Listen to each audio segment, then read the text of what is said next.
सभापती महोदय, विषय पालघरचाच आहे। या 3 दिवसांमध्ये ज्या ज्या ठिकाणी आम्ही भेटी दिल्या त्या ठिकाणी हे लक्षात आले की काही अंगणवाड्या आधी ग्रामपंचायतीमध्ये होत्या, त्या आता नगरपालिका आणि नगरपंचायतीमध्ये गेलेल्या आहेत, नगर परिषदेत गेलेल्या आहेत आणि त्या अंगणवाड्या अजून सभापती महोदय हस्तांतरित झालेल्या नाहीये। तर त्याची प्रक्रिया जी आहे ती लवकरात लवकर होणं अतिशय गरजेचं आहे। साधारण जिल्ह्यामध्ये 130 अंगणवाड्या दिसल्या, ज्याच्यामध्ये 58 या स्वतःच्या मालकीच्या म्हणजे ICDSच्या आहेत, 9 खाजगी भाडे तत्वावर आहे आणि 25 या नादुरुस्त आहेत, कुणाच्या तरी ओटावर अंगणावर अशा ठिकाणी त्या तिथं भरवल्या जातात, ज्याची त्या ठिकाणी अत्यंत गरज सुद्धा आहे। याच्याच लागून आणखीन 2 प्रश्न आहेत माझे। सभापती महोदय, FRS फेस रिकॉग्निशन सिस्टीम ही दर महिन्याला घेतली जाते, THR मात्र 2 महिन्यातून एकदा दिला जातो। THR मध्ये काय आहे? तुरडाळ आणि तांदूळ मिक्स, पण त्याला तेल लावलेलं आहे। या बातम्या ऐकीव सांगीव नाहीत, मी स्वतः जाऊन त्याचा वास घेतलाय। आधी तेल लावून पॅकिंग होते, त्याच्यामुळे इतका खौट वास त्याला येतो की तो THR खाल्ला जात नाही। सभापती महोदय, ही तिथली वस्तुस्थिती आहे।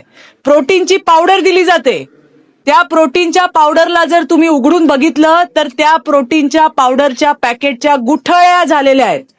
आपण ज्या पोषणासाठी या वस्तू देतो त्याचा त्या ठिकाणी उपयोग झालेला दिसत नाहीये। आज 3 ते 6 वर्ष वयोगटातील मुलांना कच्चा काही आहार दिला जातो, लापशी आणि खिचडी।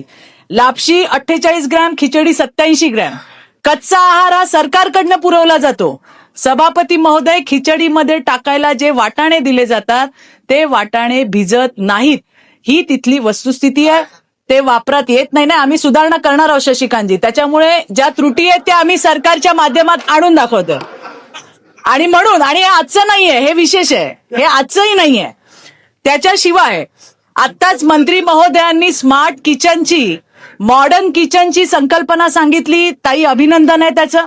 ज्या ठिकाणी आपल्या म्हणजे ICDSच्या अंगणवाड्या आहेत त्या ठिकाणी तर तुम्ही करालच, पण ज्या ठिकाणी नाही आहेत, आज 2016 साली साहेब सभापती महोदय शेगड्या दिल्या गेल्या होत्या, त्या शेगड्या तिकडे फुटलेल्या आहेत। प्रश्न विचारा। हा, तर मला तेच म्हणायचंय की याच्यामध्ये THRचा जो आहार आहे, जो वास घेतल्यावरती खौट वास येतो, तेल लावून दिलं जातं त्याला, प्रोटीनच्या पावडरमध्ये गुठळ्या आढळतात, जे कच्चा आहार दिला जातो ते वाटाणे भिजत नाहीत, यामध्ये सुधारणा होणार आहे का?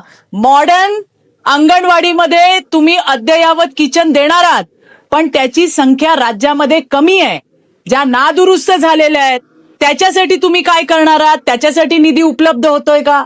ज्या भाडे तत्वावर, कारण तिथेही राज्यातली मुलं येत आहेत आणि मग त्यांनाही चांगला आहार देणं ही आपली जबाबदारी आहे। तर यासाठी शासनाचं धोरण काय आहे? धन्यवाद सभापती महोदय। चित्राताईंनी जो प्रश्न या ठिकाणी उपस्थित केला, पालघर मधला हस्तांतरणच्या संदर्भामध्ये जिथं हस्तांतरित झाल्या नसतील तिथं पालघरच्या नगर परिषद, नगरपंचायत किंवा जिल्हाधिकाऱ्यांसोबत मी आजच त्या ठिकाणी संपर्क करून त्यांना त्या सूचना देण्यात येतील की त्यांनी हस्तांतरणाची प्रक्रिया जी आहे ती त्याला गती द्यावी।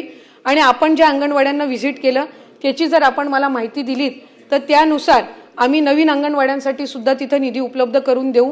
3% राखीवमधनं सुद्धा त्यांना सूचना देऊ की अंगणवाड्यांच्या बांधकामासाठी त्यांनी प्रायोरिटी द्यावी।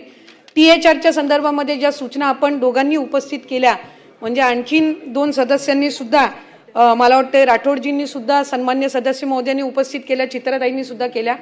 THR मध्ये बदल करण्याच्या दृष्टिकोनातून आम्ही केंद्र शासनाला विनंती केलेली आहे आणि त्यानुसार त्याच्यामध्ये बदल होऊन यावर्षी जसं तिथनं फीडबॅक आलेला आहे किंवा लोकप्रतिनिधींचा फीडबॅक आलेला आहे त्यानुसार त्या सूचनांचं पालन करून त्याच्यामध्ये नवीन नियम आणि निकष देऊन तो आहार त्या ठिकाणी उपलब्ध करून दिला जाईल।